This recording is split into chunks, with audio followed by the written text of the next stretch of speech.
جب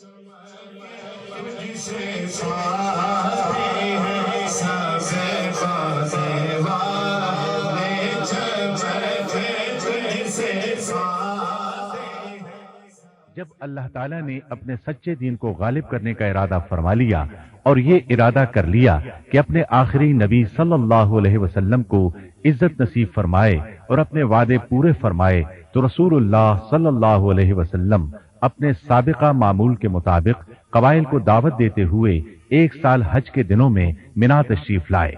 جب آپ جمرہ عقبہ کے پاس پہنچے تو آپ کو قبیلہ خزرج کے کچھ لوگ نظر آئے۔ اللہ تعالیٰ کو ان کی ہدایت منظور تھی۔ رسول اللہ صلی اللہ علیہ وسلم نے فرمایا، تم کون لوگ ہو؟ انہوں نے کہا، ہم قبیلہ خزرج سے تعلق رکھتے ہیں۔ آپ نے ان سے پوچھا، وہ قبیلہ جو یہودیوں کا حلیف ہے؟ انہوں نے جواب دیا، جی ہاں۔ نبی کریم صلی اللہ علیہ وسلم نے ان کا جواب سن کر فرمایا، کچھ دیر بیٹھ کر بات نہ کر لیں؟ انہوں نے کہا، ٹھیک ہے۔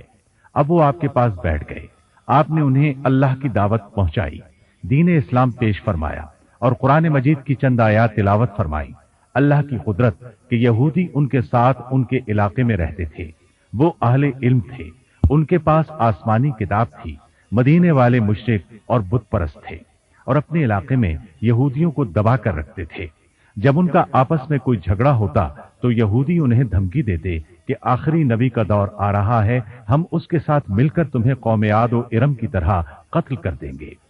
رسول اللہ صلی اللہ علیہ وسلم نے جب ان سے باتیں کی اور انہیں اللہ کی طرف دعوت دی تو وہ ایک دوسرے سے کہنے لگے، اللہ کی قسم، ایسا معلوم ہوتا ہے کہ یہ وہی نبی کریم ہیں جن کے بارے میں یہودی تمہیں دھمکیاں دیتے رہتے ہیں۔ ایسا نہ ہو وہ تم سے پہلے ایمان لے آئے، ایمان لانے میں تم سے سبقت نہ لے جائے۔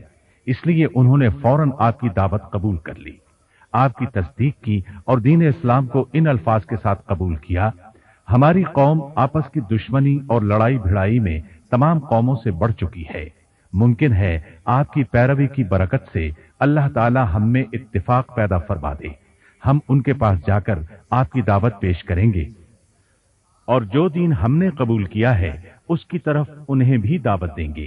اگر انہوں نے دین قبول کر لیا تو انشاءاللہ آپ کو عظیم غلبہ حاصل ہوگا۔ نبی کریم صلی اللہ علیہ وسلم پر ایمان لانے اور آپ کی تصدیق کرنے کے بعد یہ لوگ آپ سے رخصت ہوئے اور اپنے شہر پہنچے۔ ان حضرات کے نام یہ ہیں: اسعد بن زرارہ، اوف ابن افرا ان کی والدہ کا نام تھا، والد کا نام حارث بن رفاع تھا، رافع بن مالک زرقی، قطبہ بن عامر سلمی، عقبہ بن عامر۔ ان کی بجائے معاذ بن افرا کا نام بھی روایات میں آتا ہے، اور جابر بن عبداللہ رضی اللہ عنہم اجمعین۔ یہ سب بنو خزرج سے تھے۔ جب یہ حضرات مدینہ منورہ پہنچے تو انہوں نے اپنی قوم کے سامنے رسول اللہ صلی اللہ علیہ وسلم اور آپ کی تعلیمات کا تذکرہ فرمایا۔ اس کا نتیجہ یہ نکلا کہ اگلے سال حج کے موسم میں انصار کے 12 آدمی جمرہ عقبہ کے پاس آپ سے ملے اور آپ سے بیعت کی۔ یہ پہلی بیعت عقبہ تھی۔ اس وقت ان پر جنگ فرض نہیں ہوئی تھی۔ ابو ادریس عائز اللہ بن عبداللہ بیان کرتے ہیں کہ سیدنا عبادہ بن صامت رضی اللہ عنہ بیعت عقبہ والوں میں شامل تھے۔